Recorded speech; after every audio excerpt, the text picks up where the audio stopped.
E nós seguimos aqui pela Unicesumar o nosso estudo das línguas bíblicas, minha gente. Olha só coisa boa. Nós continuamos estudando o nosso livro base, entendendo as unidades que o compõem e, sobretudo, compreendendo como Deus se comunicou aos homens e abrindo uma caixa de ferramentas impressionante para que a nossa vida pastoral, para que o nosso ministério, para que o trabalho que a gente exerce dentro da igreja, depois como bacharéis em teologia, seja cada vez mais frutífero. Nós estamos aqui nessa disciplina oferecendo a você ferramentas interessantíssimas que irão certamente te ajudar na compreensão dos textos bíblicos. Nós já conversamos na nossa primeira aula sobre a necessidade e a importância de se estudar o grego e o hebraico e como eles são essenciais para que nós nos aproximemos do sentido original do texto bíblico. Claro, o sentido original em si mesmo, ele está junto do autor. Entretanto, quanto mais nós conhecemos a cabeça de um judeu que escreve no período bíblico e quanto mais nós nos aprofundamos nas línguas bíblicas, certamente a nossa experiência de compreensão do texto bíblico só vai melhorar, só vai aumentar. Acho que já deu para perceber um pouquinho nessa nossa caminhada, não é mesmo? Também na nossa aula anterior nós conversamos um pouco sobre a história, o desenvolvimento do hebraico e do aramaico, como ao longo do tempo eles surgiram e nós vimos tudo isso a partir do estudo do alfabeto. Nós vimos como os homens foram construindo estruturas verbais extremamente elementares que representassem os sons mais originários que o homem pode fazer. E depois como esses sons foram sendo combinados, formando as sílabas, as palavras, as orações, as frases e assim por diante. Claro que nós temos agora um bom estudo para fazer nessa nossa segunda aula. Vamos acompanhar quais são os objetivos? A nossa aula de hoje é sobre o hebraico e o aramaico bíblicos. Agora sim a gente começa a desdobrar um pouco sobre a história do hebraico, sobre a história do aramaico e sobre alguns elementos que compõem a língua. Os nossos objetivos aqui, nessa nossa aula, são, em primeiro lugar, descrever os diversos períodos históricos pelos quais passaram a língua hebraica até o presente dia, e então conhecer o hebraico e o aramaico do período bíblico. Claro que o nosso foco é o período bíblico, necessariamente. Bom, meus amigos, quando nós falamos de hebraico, quando nós falamos de aramaico, nós falamos, claro, do povo judeu. Nós sabemos que o povo judeu ele tem uma história milenar, muito antiga. A formação do povo judeu nós não conhecemos muito bem. A história de Israel ainda carece de muita informação, a arqueologia ainda precisa trabalhar bastante para que a gente entenda um pouco da formação de Israel como povo, como núcleo, depois como Estado, monarquia e por aí vai. Mas claro que a língua acompanha o seu povo e também a língua hebraica tem uma história bastante grande, comprida. Ela persistiu como uma língua escrita, como nós anotamos para você, por cerca de 3.000 anos. É muito tempo, minha gente. E é importante que nós lembremos que o povo judeu não é um povo que também sobreviveu sem muita luta, muito trabalho, né? O povo judeu é um povo que sobrevive a muitas incursões de povos estrangeiros na Palestina, que dominam a Palestina, que tomam conta do povo por determinado momento. Claro, no período moderno nós também conhecemos o massacre feito contra o povo judeu, a perseguição impressionante que foi feita, extremamente negativa nesses últimos anos. E que bonito que o hebraico e o aramaico, assim como o povo judeu, assim como a sua cultura, conseguem permanecer e chegam até nós. Então, como língua falada, ela sobrevive a muitas situações, passando por esse modelo bem complicado do curso histórico do povo judeu. E, sobretudo, também o hebraico teve uma influência gigantesca de outros povos que ajudaram na formação da língua, de outras línguas também.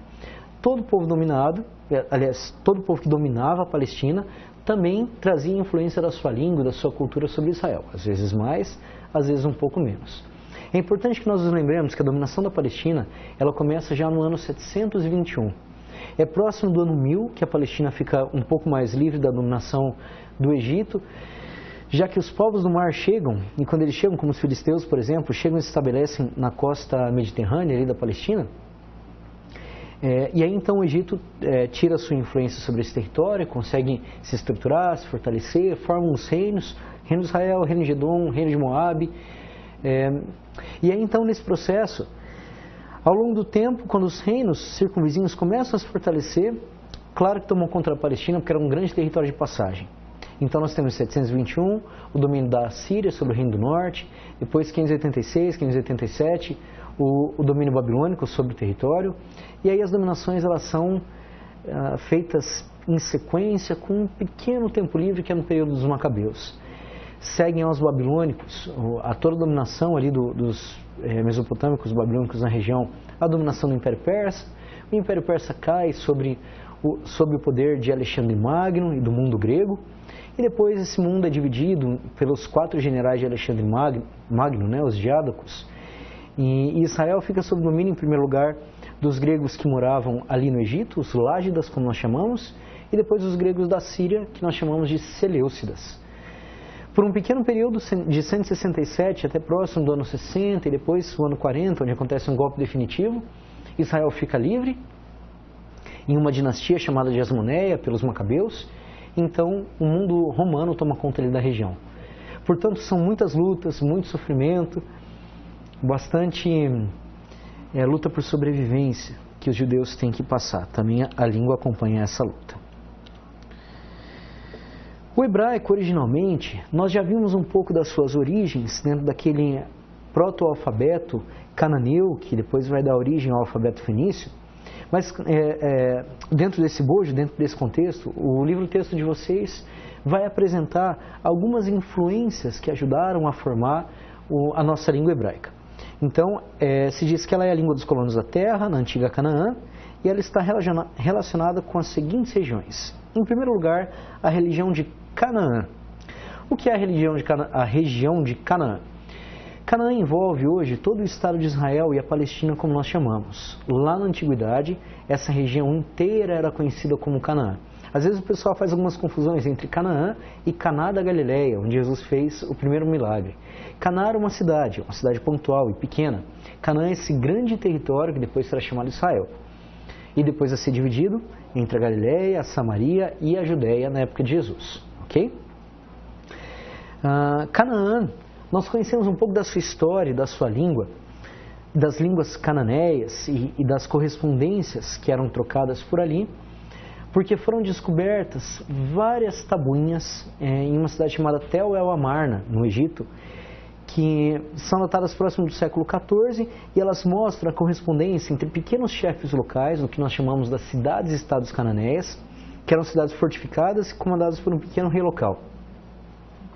Não era um monarca, era um chefe ali, um rei que tinha uma vida um pouco mais cômoda, mas ele prestava contas para o Egito, próximo de 1400 a.C. Antes era um outro império que ficava ao norte, que tomava conta da região. Então nós conhecemos bem a vida desse povo nessa época.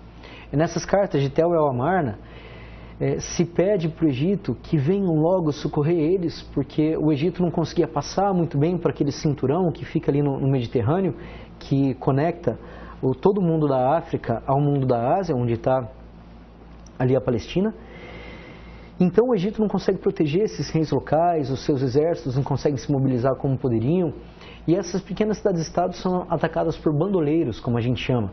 Naquela época eram conhecidos como apirus. Esses apirus vão dar origem aos hebreus também. São um dos grupos que vão dar origem ao nosso povo, ao mundo hebreu. Ok? Temos também outros povos e outras regiões que fazem parte da formação do hebraico. Acompanhem comigo. Um dos impérios que estão ali ao lado de Israel é o território de Moabe. Nós conhecemos também a língua de Moabe a partir de uma famosa inscrição feita por um rei chamado Mesá, no 9º século a.C. Nós temos uma estela, que ela é muito conhecida como Estela de Mesá, porque foi escrita pelo rei para falar das suas conquistas militares e da luta contra o Reino do Norte. Então isso é bem interessante. Nesse momento, quando o Reino do Norte consegue se estabelecer de fato como um reino, antes o povo passava por um período tribal, nós temos um grande crescimento econômico, um crescimento político, de tal forma que o norte começa a atacar os seus inimigos ali estrangeiros que estão na Transjordânia, como Moabe.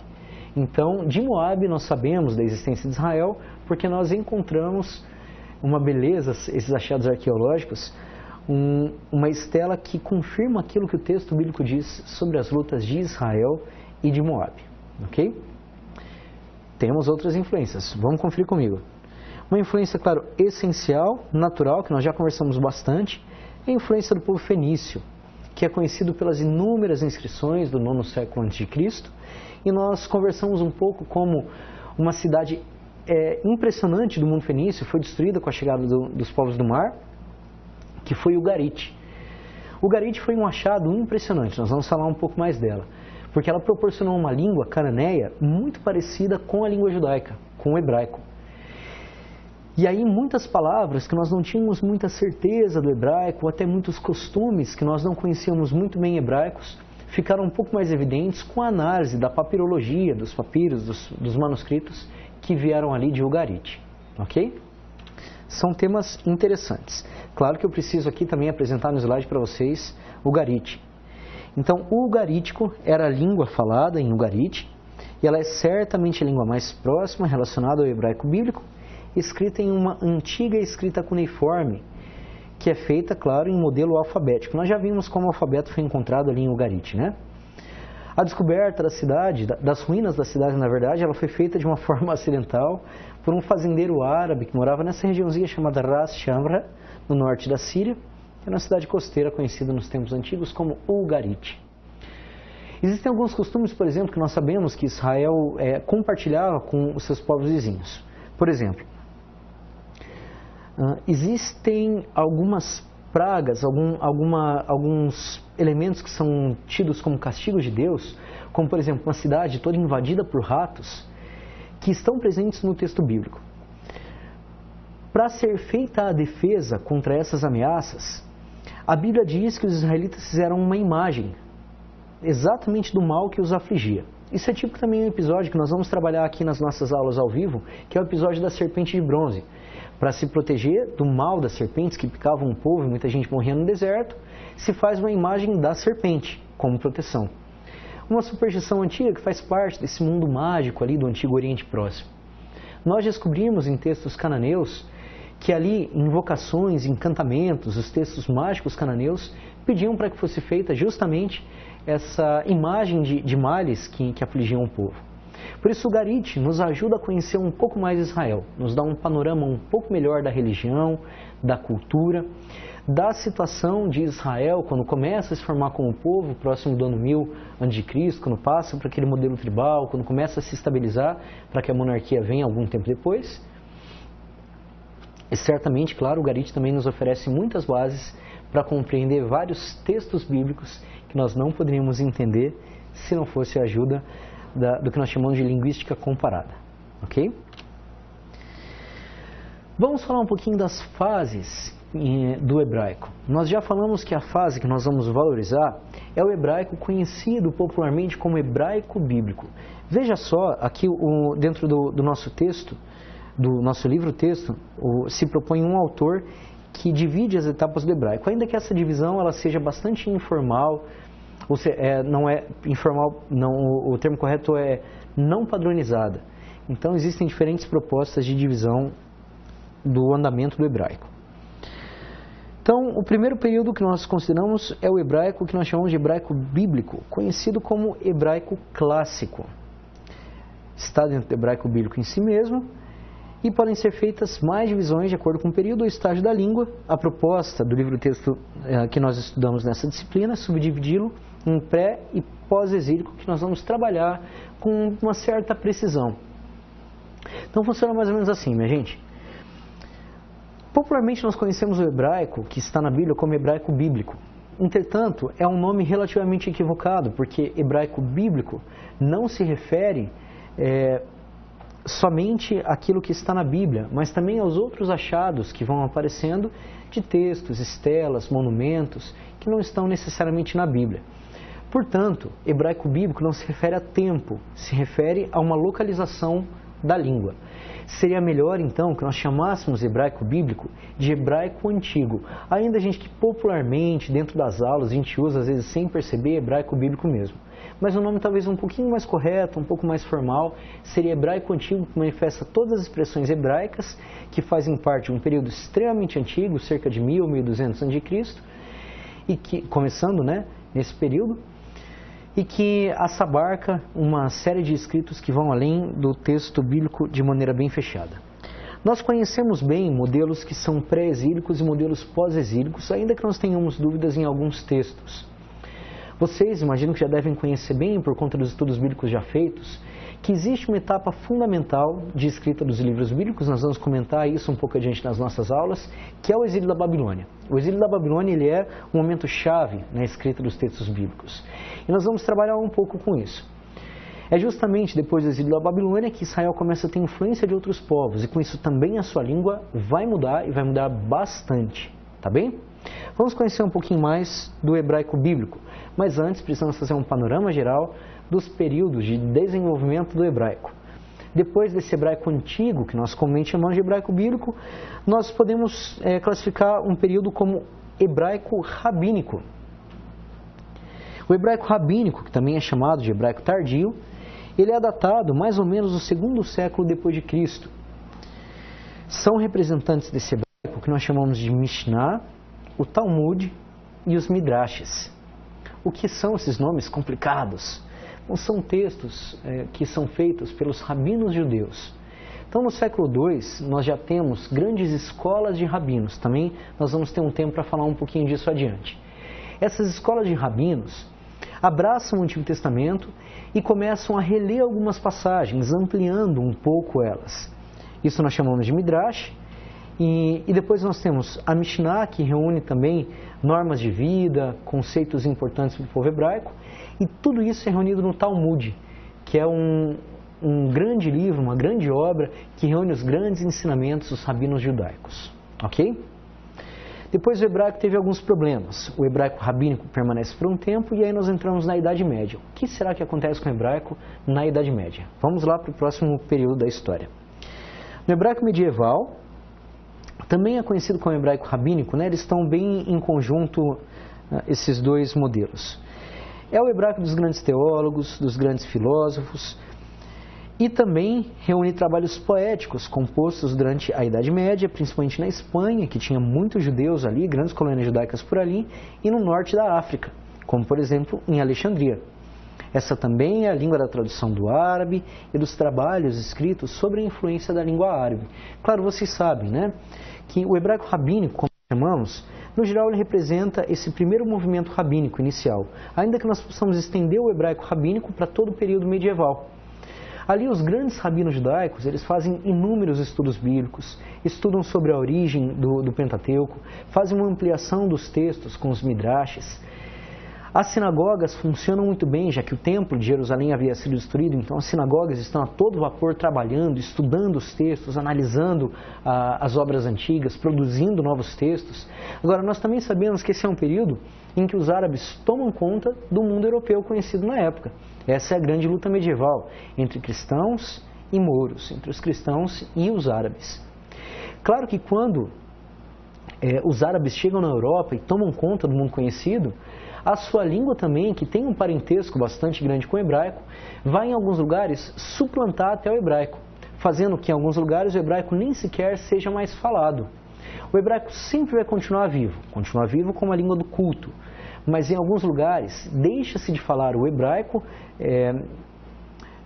deixa-se de comunicar-se inclusive em aramaico, que era a língua oral. O hebraico permanece nas sinagogas, mas com o tempo, com o desenvolvimento, ele é substituído pelo árabe, permanecendo como livro sagrado, como leitura sagrada, como língua sagrada.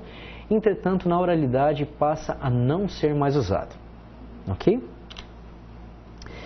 Durante a Idade Média, o hebraico é servido como uma língua franca dos judeus através do mundo. Claro, todos os judeus sabiam falar hebraico porque eles tinham que ler os livros bíblicos.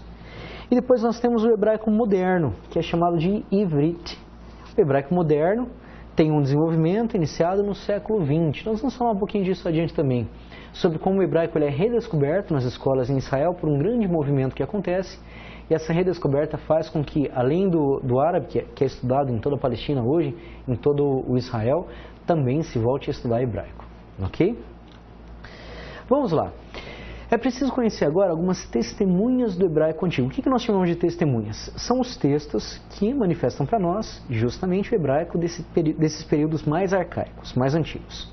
Quero apresentar para vocês a escrita mais antiga que nós temos em hebraico, conhecida hoje por nós, que é um calendário. Veja só. A primeira testemunha, claro, do hebraico antigo, ela é a Bíblia. É inegável que a Bíblia é uma testemunha bastante antiga do hebraico falado nos tempos mais arcaicos.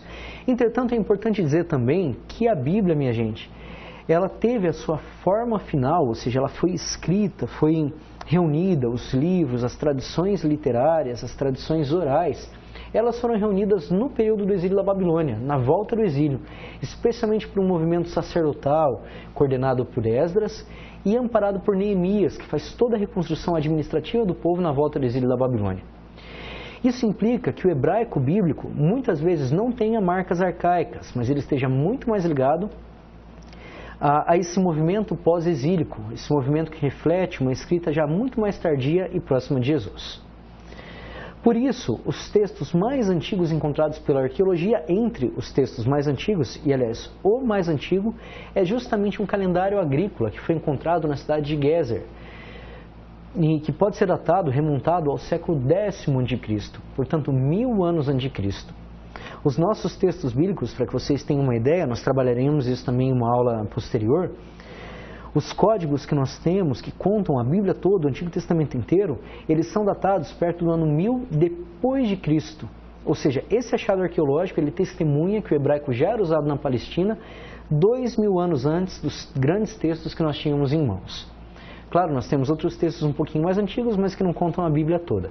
Vamos falar um pouquinho sobre isso, elencar depois todos os textos para que você possa estudar com calma, ok? Vamos conhecer um pouquinho mais o calendário de Gezer? O calendário de Gezer é do século X a.C. Nós temos também óstracas na Samaria. Adiante vamos falar o que são essas óstracas. Uma inscrição chamada inscrição de Siloé, vinda de Jerusalém, e uma inscrição funerária de Sebna, que é o ministro de Ezequias, que está atestado inclusive na Bíblia, no capítulo 22 de Isaías, que fica na cidade de Silvan, junto a Jerusalém, datada de perto de 700 a.C. Além disso, gente, nós temos muitos selos com inscrições hebraicas. Esses selos são bastante importantes. Selos, por exemplo, da época da monarquia dividida, do Reino do Norte e do Reino do Sul. Esses selos testemunham que o hebraico já era usado e era bem disseminado na antiguidade. Hoje em dia, para nós ajudarmos a polir a nossa história de Israel, entender um pouco mais como Israel se desenvolveu politicamente, em muitos lugares na Europa se fazem análise desses selos. E isso tem influenciado bastante hoje o que nós sabemos de arqueologia e de história de Israel. Ok? Além do mais, nós temos as óstracas de Laquish, uma cidade que foi escavada há pouco tempo e que deu muitas informações sobre o período bíblico, perto de 600 a.C. Foram encontradas também moedas, selos de jarros e pesos com alguma palavra escrita. Pezinhos que eram usados para papiros, para pergaminhos, selos caseiros mesmo. O papiro semítico mais antigo que nós temos hoje é o palimpsesto judaico, conhecido como Mur 17, do século VIII ou VII a.C., que contém um fragmento de uma carta e um texto breve de caráter econômico. Ele não é o papiro bíblico que nós temos, mais antigo, mas é um papiro muito antigo que fala de uma carta comercial e um texto de caráter econômico. Aqui no slide apareceu para vocês uma palavra que é meio estranha, né, que soa um pouquinho diferente, que é palimpsesto. Os palimpsestos são papiros que foram escritos por cima do texto anterior. Então eles foram raspados e foi escrito por cima. A isso nós chamamos de palimpsestos, cópias de papiros que foram reorganizados. Ok? Trouxe também para mostrar para vocês, você já vê aqui no fundo e vai ver logo em tela, esse pequeno pedaço de pedra, que é o que nós vimos ali, o calendário de Gezer, de 1000 anos antes de Cristo. Você consegue perceber que as letrinhas hebraicas aqui que aparecem, elas são letras um pouco diferentes. Deixa eu colocar minha canetinha aqui. São letras um pouco diferentes do que o hebraico que nós estamos acostumados a ver. Veja só, aqui um Re, por exemplo, um Bet, porque eles refletem uma forma antiga do hebraico, uma forma escrita de um hebraico mais antigo. Isso é um proto-cananeu, provavelmente. O Mem, por exemplo, aqui. Então são textos muito antigos esses que aparecem aqui. É um calendário que fala dos meses do ano, que fala das colheitas e das festas que eram celebradas por ali. Ok? Vamos comentar um pouquinho, gente, sobre as características do hebraico pré-exílico. Como era esse hebraico antes do exílio da Babilônia? Bom, vamos lá. O hebraico pré-exílico pode ser dividido, para que nós estudemos de uma forma um pouco mais sistemática, em duas partes. A primeira delas é estudando a poesia e a outra delas é estudando a prosa. Quais são as características da poesia pré-exílica? Bom, a poesia, nós sabemos que ela é mais prematura que a prosa. A prosa é a narração, né? É a escrita em forma de narrativa. Então isso é certo que existem textos muito arcaicos na Bíblia, mas muito antigos, que estão no meio de textos narrativos, que são textos escritos em poesia. Existem outras poesias, que são poesias rituais, já muito bem elaboradas, que estão presentes nos livros sapienciais. Esses textos, certamente, o que nós temos como os escritos sapienciais, eles são mais próximos da época de Jesus e são pós-exílicos, ainda que alguns tenham marcas pré-exílicas, como por exemplo o livro dos Provérbios. Tem alguns elementos pré-exílicos, mas que foram escritos depois do exílio da Babilônia. Então existem textos muito antigos, mas muito antigos que nós conhecemos, que são escritos em poesia. Veja só, o primeiro deles está presente em Êxodo, no capítulo 15. Êxodo 15 traz a memória do povo passando pelo Mar Vermelho e de Moisés fazer um grande canto celebrando a libertação. Você deve se lembrar. Então entoou Moisés e os filhos de Israel este cântico ao Senhor e disseram: Cantarei ao Senhor, porque triunfou gloriosamente. Lançou no mar o cavalo e seu cavaleiro. O Senhor é minha força e o meu cântico. Ele me foi por salvação. Esse é o meu Deus, portanto eu o louvarei. Ele é o Deus de meu pai, por isso eu o exaltarei. O Senhor é homem de guerra. Senhor é o seu nome. Lançou no mar os carros de Faraó e os seus exércitos, e os seus capitães afogaram-se no Mar Vermelho. Os vagalhões os cobriram, desceram as profundezas como pedra. A tua destra, ó Senhor, é gloriosa em poder. A tua destra, ó Senhor, despedaça o inimigo. Na grandeza da tua excelência, derrubas os que se levantam contra ti. Envias o teu furor que os consome como restolho. Com o resfolgar das tuas narinas, amontoaram-se as águas. As correntes pararam em montão. Os vagalhões coalharam no coração do mar. O inimigo dizia: perseguirei, alcançarei, repartirei os espojos. A minha alma se fartará deles. Arrancarei a minha espada e a minha mão os destruirá. Sopraste com teu vento e o mar os cobriu. Afundaram-se como chumbo em águas impetuosas. Ó Senhor, quem é como tu entre os deuses? Essa é uma marca de antiguidade, aliás. Quando se falam dos deuses, quando se compara o Senhor com os deuses estrangeiros, isso é uma marca muito antiga, de um texto muito antigo. Quem é como tu, glorificado em santidade, terrível em feitos gloriosos, que opera as maravilhas? Estendeste a destra e a terra os tragou. Com a tua benevolência guiaste o povo que salvaste. Com a tua força o levaste à habitação da tua santidade. Enfim, e o texto continua. Esse texto é um texto muito antigo, mas muito antigo. Existem várias características estilísticas e de vocabulário que nós podemos elencar para identificar a antiguidade dele. Claro que isso exige um estudo um pouquinho mais aprofundado, que nós não faremos aqui nesse momento. Existem outros cânticos que são muito antigos também, claro, escritos em poesia, como por exemplo o Cântico de Débora, que está em Juízes no capítulo 5. O Cântico de Débora, minha gente, é um dos textos mais antigos que nós temos na Bíblia. Inclusive, a maioria dos estudiosos diz que é o texto mais antigo escrito na Bíblia. Explico para vocês, ainda que a gente vá adiante trabalhar um pouco sobre isso.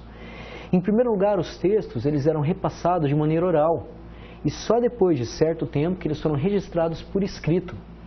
Por isso, muitos textos que nós falamos, esse texto é mais antigo, mas como é que é mais antigo se ele está lá no livro dos Juízes, que não é um dos primeiros livros da Bíblia, é o 7º livro da Bíblia? Bem simples, porque os outros textos que nós temos do Pentateuco, eles foram transmitidos por tradição oral, e muito tempo depois eles foram registrados. Então, o texto que talvez foi registrado em primeiro lugar na Bíblia é o Cântico de Débora, ok? nós temos outros textos antigos, olha só. A bênção de Jacó, que vai aparecer em Gênesis 49, abençoando seus filhos.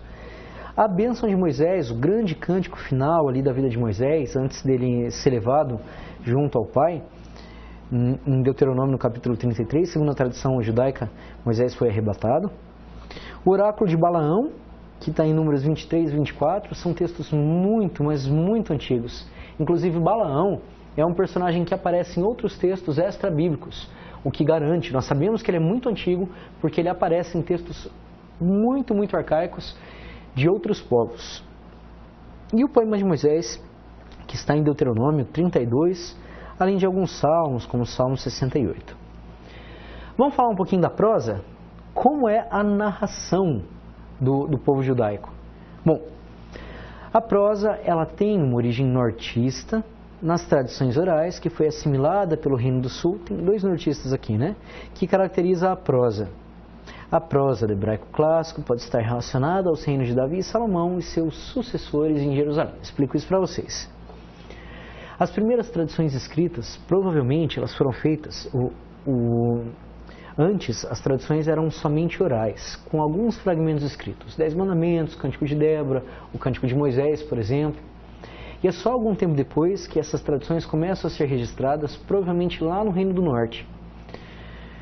Então, elas têm marcas nortistas. Alguns vão dizer, com certa razão, que as primeiras tradições um pouco mais amplas escritas, elas foram feitas no Norte antes ainda de se ter o reino. Então existem tradições que são muito arcaicas, que nós hoje não conseguimos datar de onde elas vieram, que elas foram feitas no Reino do Norte. Foram feitas no território do Norte antes de virar reino.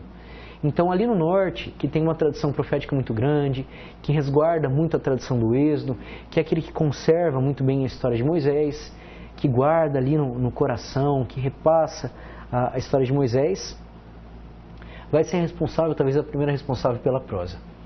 Entretanto, as narrativas hebraicas, elas têm uma marca, que é a marca da monarquia.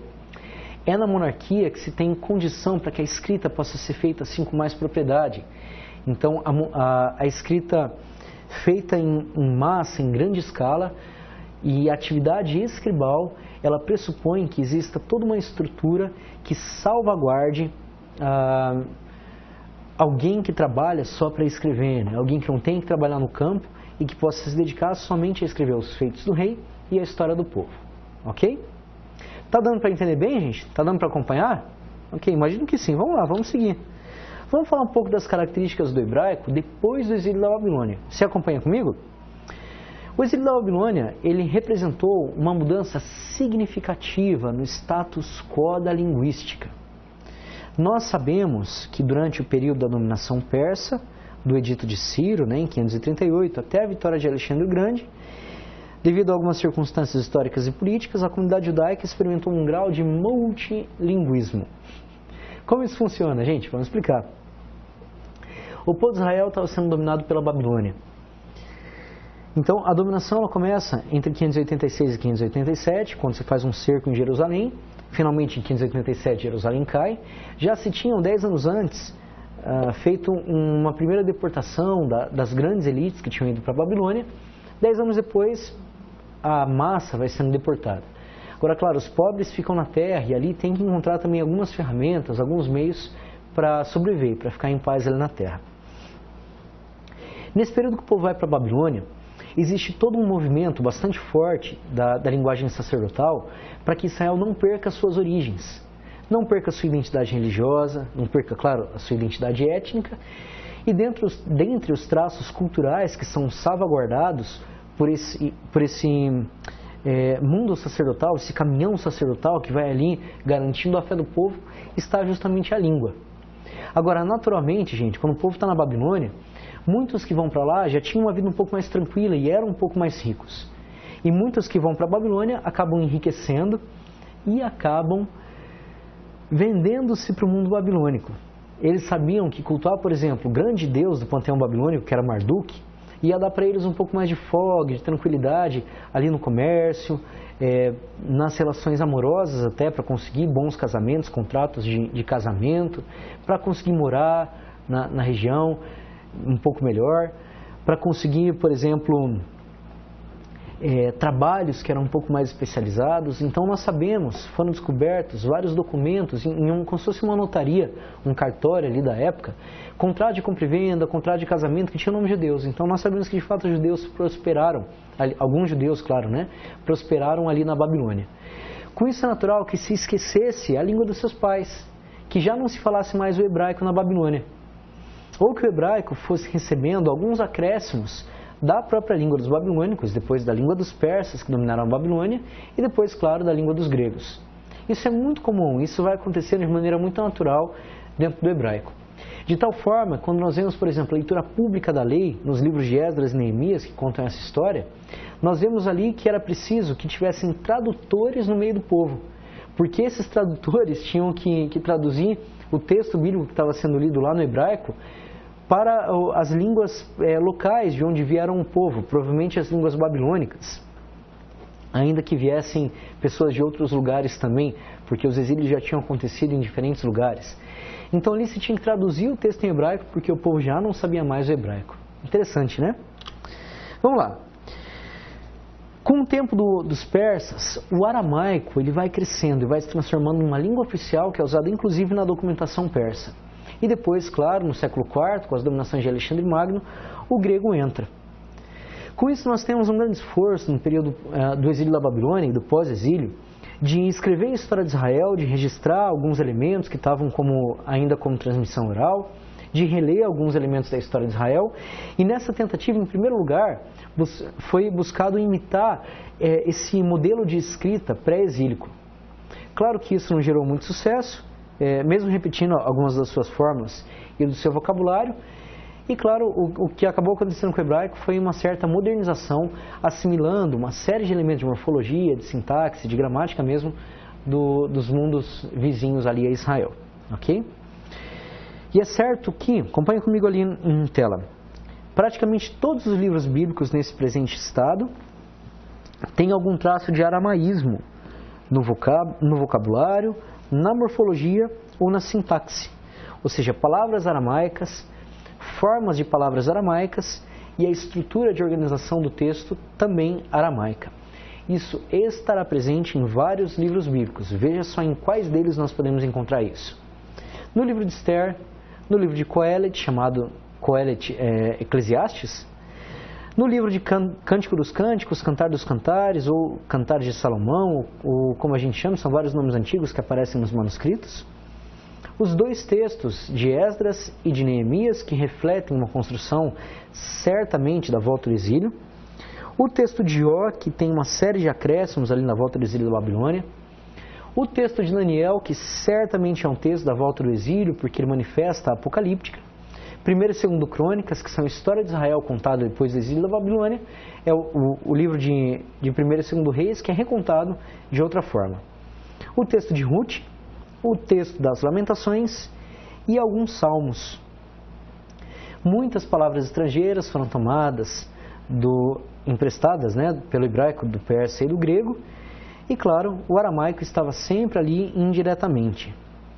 Agora é interessante que lá no sul, o povo continua a falar uma forma vernacular de hebraico, que depois vai ser escrito e recebe o nome do hebraico rabínico. Tem até uns elementos interessantes que a gente vai ver depois de vocalização hebraica. Bom, gente, falando da evolução desse próprio hebraico bíblico, é importante que nós pontuemos alguns elementos. Em primeiro lugar, o hebraico, quando ele surge, nós já falamos isso aqui em alguns momentos, vamos repetir para que nós não nos esqueçamos, ele é escrito em uma estrutura consonantal. Aí se a gente parar para pensar como é que o povo escrevia de um jeito consonantal, só com consoantes. Pensa comigo, deixa eu pegar aqui a minha canetinha. Se ao invés do hebraico ter, por exemplo, o termo palavra, escrever só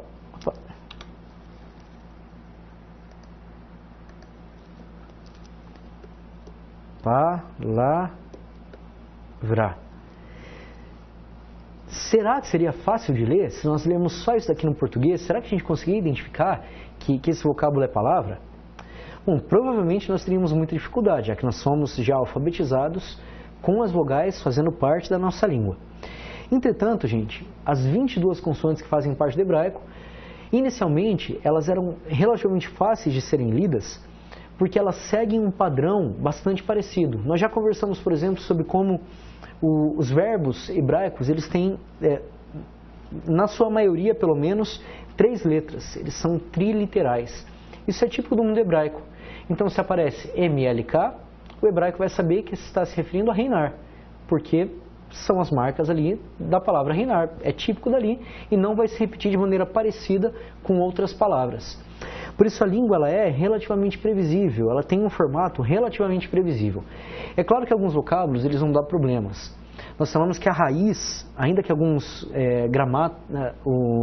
estudiosos de gramática, eles digam que não existe uma raiz no hebraico, mas essa base do hebraico, a base sintática do hebraico, no geral ela tem 3 letras. Então, você vai depois encontrar no seu livro-texto explicando que o exemplo básico que nós damos muitas vezes, que Melech, que é rei, ele vem também de Malach, que é reinar. Malká vai ser a rainha, e por aí vai, né? Então, pode ser que hajam confusões nessa leitura sem as vogais. E o judeu logo começa a perceber isso. Então ele faz um longo processo de vocalização, que é longo mesmo, bastante demorado. Em 600 anos a.C., a vocalização começa a ser feita inserindo as matres leciones no texto. Olha só. Vou colocar aqui para você em tela, para que você veja. Vamos apagar esse daqui. Então, lá no hebraico, algumas consoantes, como o iod, voltando para a caneta, como o iod e o vav, começam a assumir características de vogais. Isso acontece, por exemplo, em alguns verbos. O verbo bo, ele é escrito com vav. Nós temos uma série de verbos que vão assimilando essas 2 letras como matres leciones, ou seja, consoantes que se transformam em vogais. Mas inicialmente essa era a única forma de vocalização que nós tínhamos no texto. Entretanto, minha gente, as próprias características de fala variavam nessa época. E um exemplo bem típico disso está em Juízes, no capítulo 12, versículos 5 a 6. Quero ler aqui para vocês porque é um texto até divertido, é um pouquinho diferente. Veja só.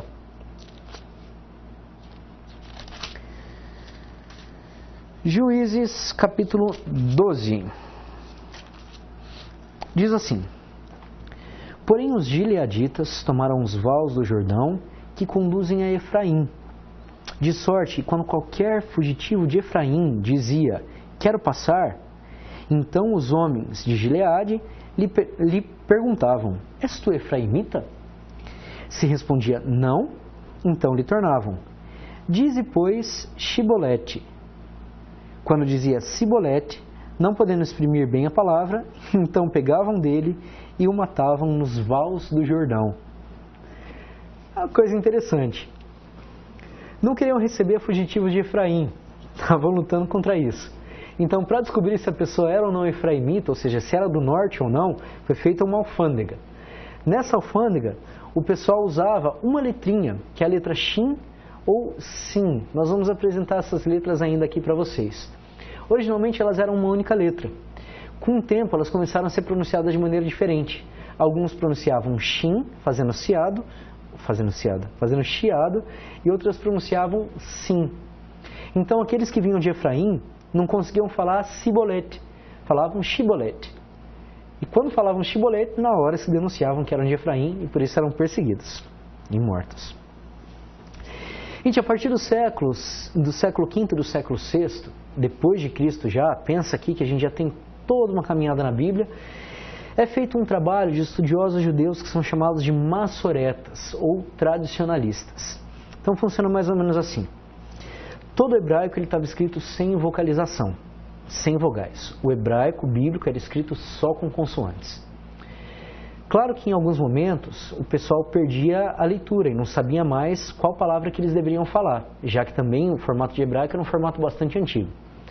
Então esses judeus, chamados de massoretas, fazem um trabalho impressionante, gigantesco de vocalização do texto hebraico. Esses sistemas de vocalização, eles têm tradições diferentes, modelos diferentes. O sistema que eu vou apresentar para vocês é o sistema que se consolidou para nós, porque ele está presente nos manuscritos que chegaram até nós, que é colocando as vogais preferencialmente abaixo das consoantes. Mas existiam também outros sistemas de vocalizações que colocavam as vogais acima das consoantes, certo? O nosso sistema que nós temos, que chegou até nós, é um sistema feito em Tiberíades, que foi bem padronizado por ali, e ele acabou se tornando o hegemônico, ainda que até hoje existam outros sistemas de vocalização. Nós sabemos, além do mais, que o hebraico ele ainda era falado e ainda era usado para a comunicação escrita, não só para a comunicação religiosa. Até quando o hebraico era usado para a comunicação normal? Bom, nós temos testemunhos, veja só. No ano 132 até o 135, nós temos cartas de um judeu chamado Simão Bar Kokhba, que faz uma série de revoltas contra Roma, são grandes revoltas. Nesse momento, as suas cartas são feitas em hebraico, mostrando que o hebraico não era usado só para a escrita. Aqui eu trouxe para vocês um modelo de um texto massorético, mas nós vamos trabalhar ele em algumas aulas a seguir. Vamos fazer uma breve retomada do histórico do hebraico? Aqui eu estou trazendo o texto da Teresa Aquil e da Vita, são grandes estudiosas de Bíblia que trabalham ali por São Paulo. Em 1200 a.C. nasce o hebraico e a língua começa a ser falada. Até 134 a.C. a língua continua a ser falada e ali tem a revolta de Bar Kokhba. Os judeus vão para diversos países, tem uma grande diáspora judaica, mais uma, né? E lá aprendem outras línguas. Assim o hebraico passa a ficar restrito à leitura bíblica e às orações. Todo judeu ainda continua sabendo ler e escrever em hebraico. Depois, entre 200 e 600 d.C., começa o estudo da lei oral, que é a Mishnah, que nós já conversamos. E a produção da literatura talmúdica em Israel e na Babilônia, feita em hebraico e em aramaico. São produzidos 1.400 vocábulos extra-bíblicos, ou seja, a língua vai crescendo, começa a ter palavras que não existiam antes. Inicia-se então o segundo período da história da língua, o hebraico medieval. Ao desenvolvimento da linguagem mishnaica, que é a língua dos sábios, que incorpora muitas palavras aramaicas, como nós já conversamos. Entre os anos 600 e 1700 d.C., a gente passa para o período chamado medieval. Percebam que aqui a Teresa, ela divide de uma maneira um pouquinho diferente da que nós temos no nosso livro base. Existem então, na Idade Média, dois modelos linguísticos, que é o hebraico tradicional, o hebraico bíblico e o hebraico mishnaico. Um que é um pouco mais tradicional e outro que tem mais influências do aramaico.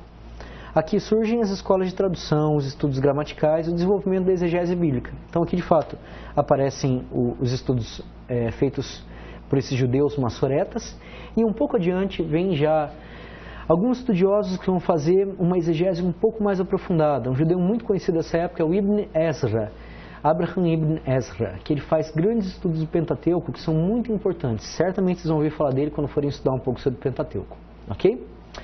No final do século III depois de Cristo, claro, começa o movimento iluminista, que vai influenciar também o mundo judaico. Teremos também o iluminismo judaico, que desemboca no desejo de ter o hebraico como uma das línguas faladas na atualidade, já que o iluminismo ele propunha uma volta aos clássicos e voltas também para as línguas clássicas como o hebraico.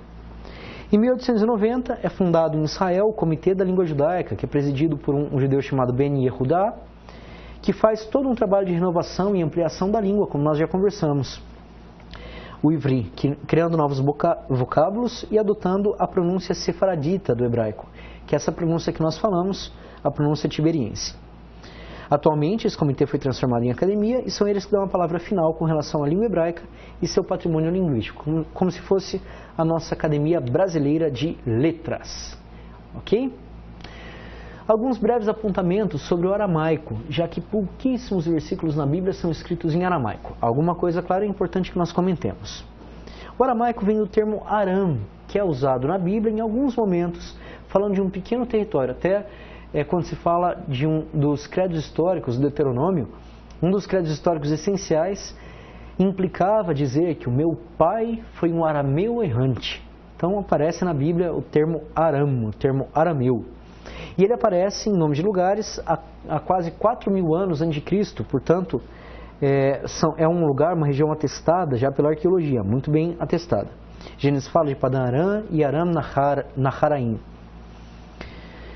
A partir do exílio da Babilônia, como nós de alguma forma já comentamos, o aramaico, que já era de certa forma uma língua internacional, começa a ultrapassar o hebraico como língua de uso corrente entre os judeus.